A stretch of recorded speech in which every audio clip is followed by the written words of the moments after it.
Blue Marlin lang. Hindi ako ng Blue Marlin. Tsaka tuna sashimi. Japanese, Filipino, Spanish, Indian.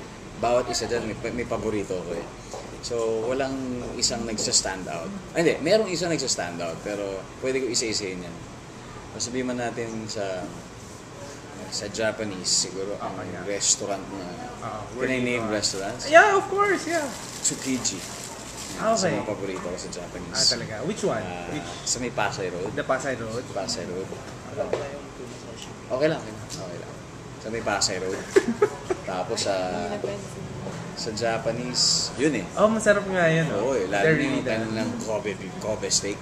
Ayan, talagang sa mga... Trinay mo na yung Little Tokyo. Yeah. Little Tokyo? Hindi pa. Hindi pa. Pero kapag mabilisan hindi mawawala ang Toki-Toki sa akin. Kasi yun yung Japanese nila. Tsaka Japok, siyempre. Japok? Talaga? Dun sa E. Rodriguez. Kasi pag yun yung talaga nagmamadali ka na. Toki-Toki, why? Because mula nung teenager ako na ang budget ko lang sa bulsa pag lumalakad siguro 150. Talagang sulit ka na doon. Talagang meron na yatang misono meal doon eh. Parang gano'n. So hanggang nag-evolve. Okay. So that's for Japanese. Okay. Filipino. Yeah, Filipino. Panalo sa akin ang abe. Abe Serena. Oo, Serena. Oh yeah, favorite Panalo rin sa namin akin. yun. Lalo na yung pag pinag-usapan yung sinigang sa bayabas. Ay, bayabas ba yun? Oh, yes. Sinigang sa bayabas at yung bamboo rice. Yeah. Anything goes with that combination. Pero for Filipino, I'm looking forward to NGD's. NGD? Yeah, I believe it's an upcoming Filipino-Spanish restaurant. Where is that? Oh, where's that? I don't know, it's still in the planning stage. Bakit NGD's? Hindi ko alam eh. Yun daw siya tawag eh. Sige, I'll watch out for that. Yeah. Sige. Pero if there's one, I don't know if you could call it a dish that will top all of them. It is the Filipino dish called the papaita.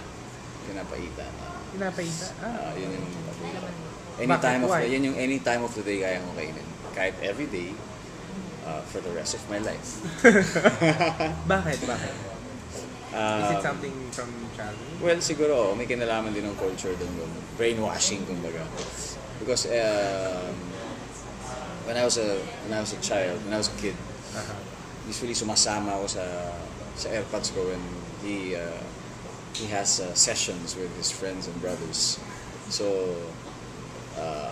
oftentimes yun yung yun yung parang main dish nila doon. Lalo na pag uuwi after a long drinking session. So natitikman ko sa parati. So nalalaman ko kung ano yung authentic sa hindi. So where do you find the best? Ginagawa lang siya eh. Ginagawa siya ng mga taong hindi naman necessarily nabibili sa isang restaurant. Mas gusto ko yung ginagawa lang sa kusina. Fresh out of one's... That's usually the best. Ilocano kitchen. Okay. Any other... Ay, ang berus hindi mawawala sa lista. Berus? Yun yung tinatawag na... Pero ito favorite namin nila Kat yan eh. Talaga? Ano yung comfort food ba tawag ko? Comfort food. Comfort food, yeah. Kapag after a months long of dieting, yun yung parang finish line eh. Iniisip mo, berus. Special rice eh. Marami ang may gusto doon, no? Grabe yan. Dito sa area, wala. Dito sa area? Do you hang out here? In this area?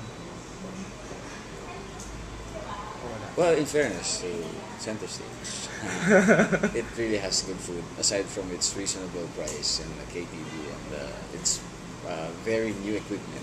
Ayan. Okay. Pero dito, Yellow Cab. Pizza. Which pizza? Anong Pepperoni. pizza sa'yo? The pepperoni. Pepperoni pizza. Dito kasi sobrang dami dito talaga eh.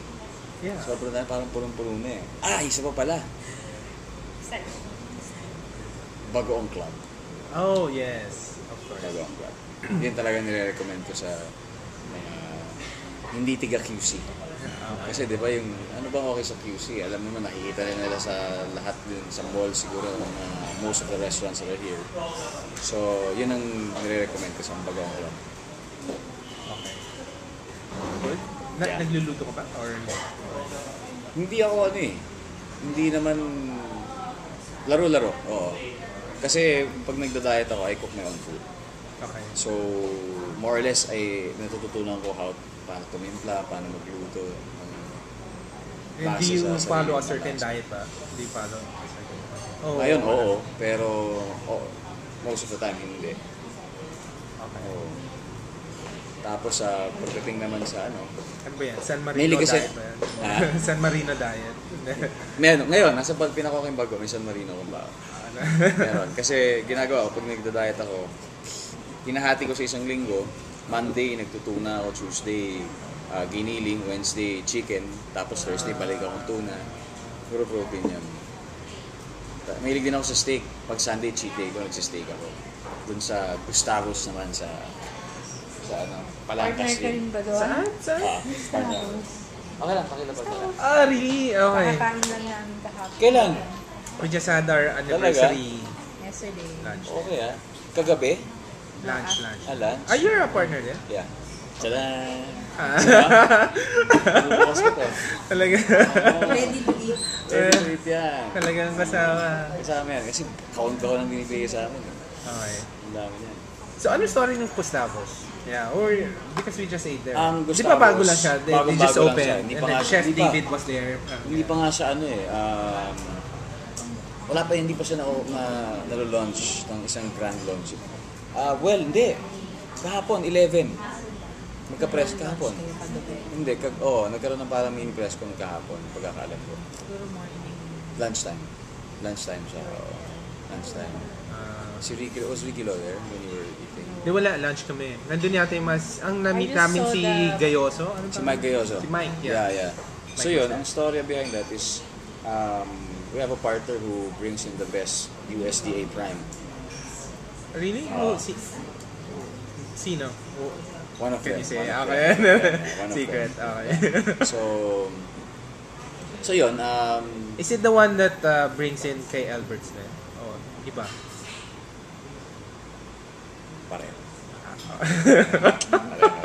Pareho rin yata. Okay. Yun lang naman pagpipilian ko sa amin, yun lang pagpipilian mo yung sinabi mo restaurant sa kaya- Gustavos. yeah, When it comes to yeah. the best steak in town. So yun, tapos hanggang sa lumawak na yung menu. Tapos yun, matayo na siya. Okay. Tapos yung sister ko, isa sa mga, isa sa mga nag-a-assist kay chef. Aya? Yeah, Aya. Okay. Aya. Sabi namin nga. So, sister niyo. Sister namin. Okay.